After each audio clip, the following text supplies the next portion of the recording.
मोहरे कभी खतरा नहीं होते मैम। इतना सा पाकिस्तान क्या करेगा मैम?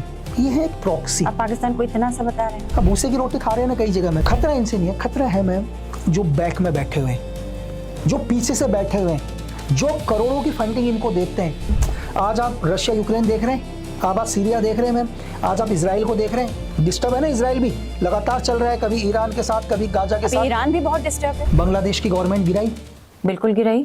किसको दिया? जिसको नोबेल पुरस्कार मिला हुआ था। सेम अभी वेनेजुएला में किसको मिला है नोबेल पुरस्कार?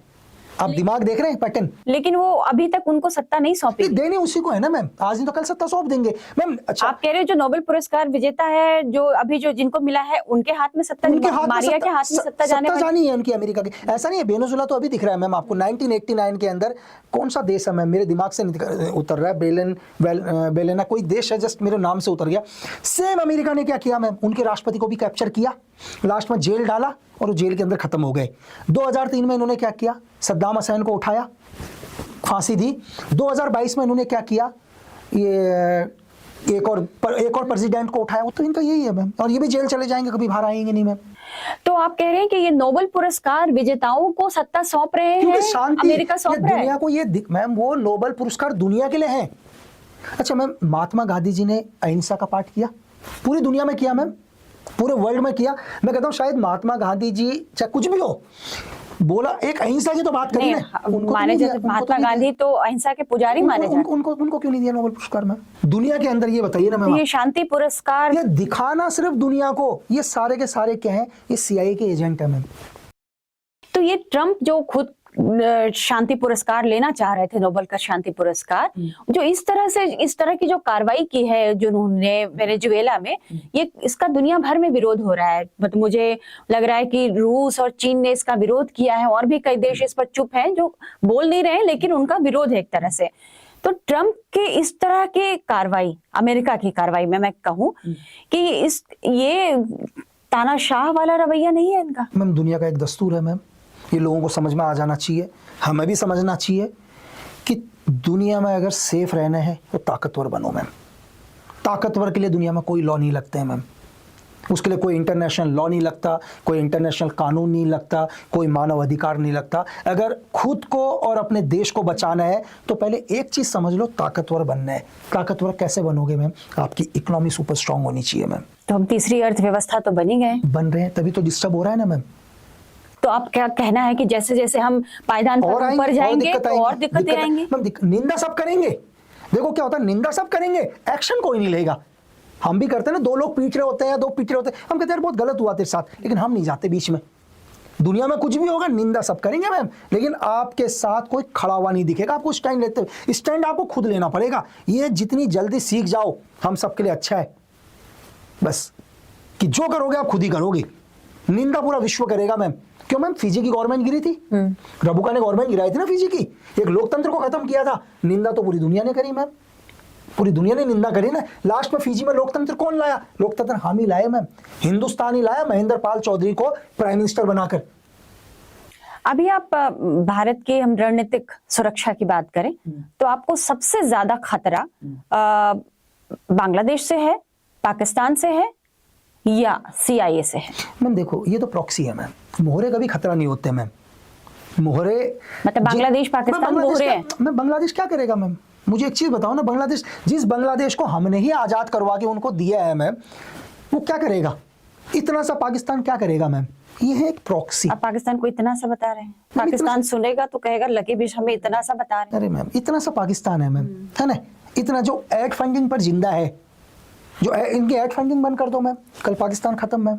एड फंडिंग पर तो जिंदा है मैम। ये इन्होंने क्या बोला कि हम भूसे की रोटी खा लेंगे लेकिन क्या करेंगे, न्यूक्लियर बनाएंगे। अब भूसे की रोटी खा रहे हैं ना कई जगह मैम, कई बार आटा भी नहीं मिलता है तो फिर मैम वही सत्य हो गया ना। तो खतरा इनसे नहीं है, खतरा है मैम जो बैक में बैठे हुए हैं, जो पीछे से बैठे हुए हैं, जो करोड़ों की फंडिंग इनको देते हैं सिर्फ डिस्टर्बेंस पैदा करने के लिए। ये तो हमेशा मोहरे और आते रहेंगे। ऐसा नहीं है कि बांग्लादेश सही हो जाएगा तो सब कुछ कोई दूसरा आ जाएगा मैम। तो हमारी जो सुरक्षा एजेंसियां हैं, आप RNAW में रहे हैं, आप अभी भी मुझे पता है कि आप खास मिशन पर हैं, तो ये इन जो आप कह रहे हैं जो मोहरे के पीछे जो बैक में जो सपोर्ट है, उनके लिए किस तरह से उनको शांत रखने के लिए, उन पर अटैक करने के लिए हमारे पास क्या स्ट्रेटजी अपनाई जा रही है? मैम देखो, काउंटर अटैक करने के लिए, मैं काउंटर अटैक से मतलब मेरा ये नहीं है कि आप वेपन्स लेकर, नहीं समझ गया, वो यदि भारत के खिलाफ कोई प्रोपेगेंडा कर रहे हैं तो हम उसका काउंटर कैसे करते हैं? मैम काउंटर ही कर रहे हैं मैम। आज एक चीज बताइए, पूरा मिडिल ईस्ट हिला पड़ा है। आज आप रशिया यूक्रेन देख रहे हैं, आप सीरिया देख रहे हैं मैम, आज आप इजराइल को देख रहे हैं। डिस्टर्ब है ना, इजराइल भी लगातार चल रहा है, कभी ईरान के साथ, कभी गाजा के साथ। ईरान भी बहुत डिस्टर्ब है, सब डिस्टर्ब है ना। आप अमेरिका भी डिस्टर्ब है ना मैम। अमेरिका क्या बोल रहा है, मुझे ग्रीनलैंड भी चाहिए, मुझे ये भी चाहिए। डिस्टर्ब है, क्यों डिस्टर्ब है? अपनी सेफ्टी को लेकर। उसको भी दिक्कत है कहीं रशिया अपना बेस ना बना ले वहां तक, तो कहीं ना कहीं तो डिस्टर्ब है। लेकिन हिंदुस्तान के अंदर मैम आज भी आप बाहर चले जाओ, सुबह से लेकर मैं कह रहा हूं चलो आप 1 महीना घूम लो कश्मीर से कन्याकुमारी, आपको कोई आदमी डिस्टर्ब नहीं दिखेगा मैम।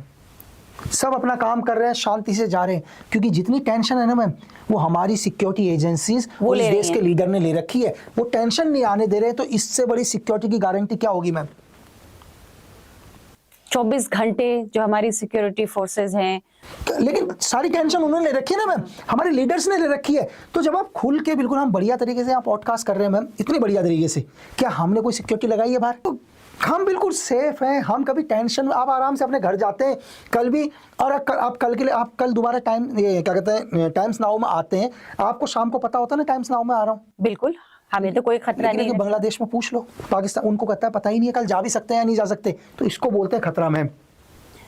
अभी आप जो अपने खतरे की, अपने देश में के अंदर की सुरक्षा की बात कर रहे हैं, एक ऐसी घटना हुई है जिसका मुझे लगता है कि आज चूंकि हम पॉडकास्ट कर रहे हैं तो उसका जिक्र भी जरूरी है।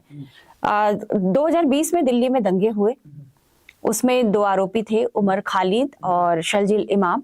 उनको सुप्रीम कोर्ट से जमानत नहीं मिली। उसके बाद जेएनयू में प्रोटेस्ट हुआ और कुछ ऐसे अभद्र आपत्तिजनक नारे दिए गए वहां, जो मैं नहीं बता सकती। आप इस जेएनयू जो एक बहुत बड़ा उच्च शैक्षणिक संस्थान है, वहां इस तरह की नारेबाजी को लेकर आपकी क्या राय है? मैम देखिए, जो भी 2 जिनके ऊपर आरोप लगे हैं, वो तो हमारे देश के कानून ने कोई ना कोई एविडेंस देखकर, देखो ना तो मैंने उसकी चार्जशीट पढ़ी है मैम, ना मुझे पता है कि चार्जशीट में क्या लिखा गया है। यूएपीए के तहत जो भी उनके ऊपर मुकदमा लगा है, तो कानून अपना काम कर रहा है मैम, ठीक है। अगर जो भी एविडेंस अगर 1 साल के बाद वो देते हैं, अगर एविडेंस गवर्नमेंट को लगता है, तो कानून न्यायपालिका अपना काम कर रही है। ना तो हमारे को, ना तो मुझे अधिकार है, ना दुनिया हिंदुस्तान में किसी को भी अधिकार है कि न्यायपालिका के काम में दखल दे मैम। और रही बात जेएनयू की बात मैम, कि वो नारे लगाएं, तो आप ये सोचिए मैम कि मैं लोगों से कह रहा हूँ, हिंदुस्तान में ये बात सुने कि एक कॉलेज, एक जेएनयू के अंदर नारे लगते हैं एंटी इंडिया को लेके कुछ भी, और ये लोग बोलते हैं डिक्टेटरशिप है, तानाशाह। यार पल भर के लिए सोचकर देखना कि एक आदमी, कुछ लोग इसी देश के अंदर रहकर इसी देश के खिलाफ नारे लगाते हैं और रात को आराम से अपने घर में सो रहे हैं, फिर आप बोलते हो तानाशाह। यार